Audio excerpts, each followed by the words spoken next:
Does this sound familiar to you? You always make the plans. When their friends don't have time, they ask you. When you stop texting them, they don't text you. It feels like they only remember you when they need something. They never ask you how you're doing, but always expect that you listen to their problems.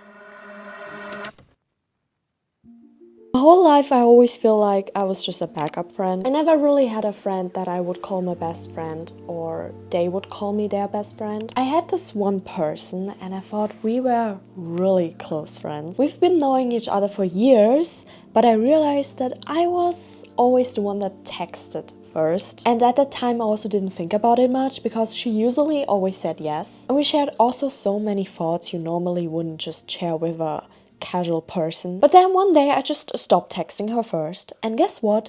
We have no contact anymore. And of course I was sad because I lost a close friend. I don't know if she thought that we were close, but to me she was a close friend. First, why does this happen? Why do we feel sometimes like a backup friend? So we need to consider that some people just don't realize that they take others for granted, and because of that they don't realize how you feel. And they might also have so many friends that they don't even realize that they're doing that.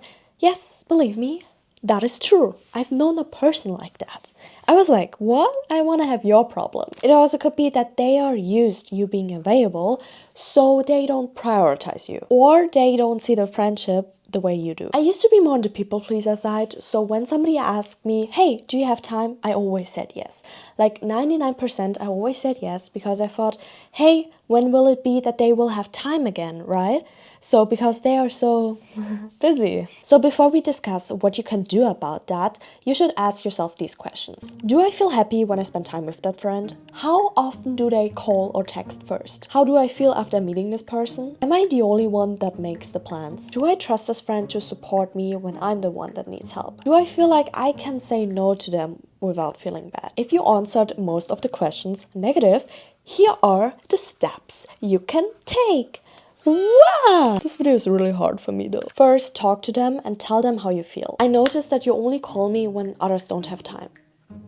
Do you value our friendship? I've been feeling like I'm the only one who puts in effort into making the plans.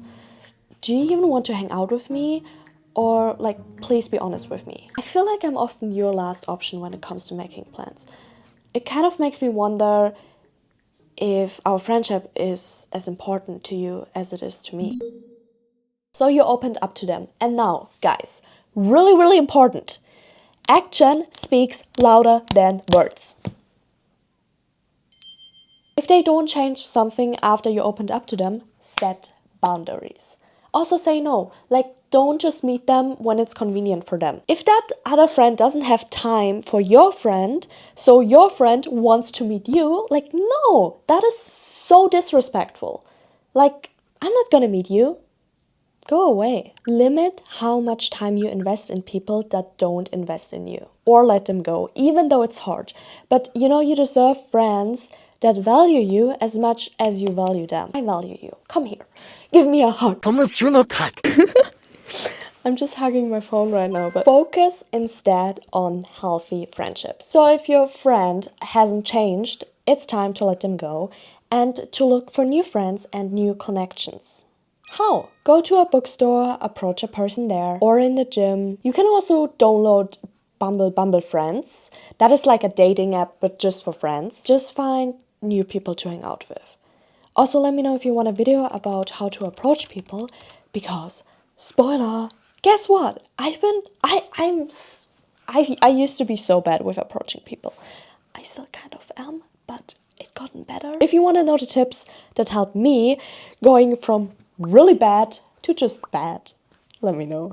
I am okay with rather being alone than to be surrounded with the wrong people. Like, honestly, I'm so much more rather to be alone. Like, I used to care so much about, oh my god, no, I can't go to this cafe because they think I'm lonely, blah, blah, blah, blah, blah. But no, I'm fine. That is so refreshing. Being alone with just being yourself, that is something you should definitely invest in learning and to be okay with that, because it will give you so much peace. It will give you so much peace. I'm so okay with rather being alone than to feel like an option.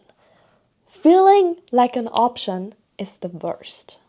worst. I mean, my time is valuable and I want to spend it with people that value my time as much as I value theirs. And if they can't see that, like, I don't need you in my life. Go away. There are people like that out there that will value you like that. To be honest, I still haven't found that person yet, or a person I can call my best friend. But I feel like because this video has been really hard for me to film, like, I'm not sure if I'm gonna post that.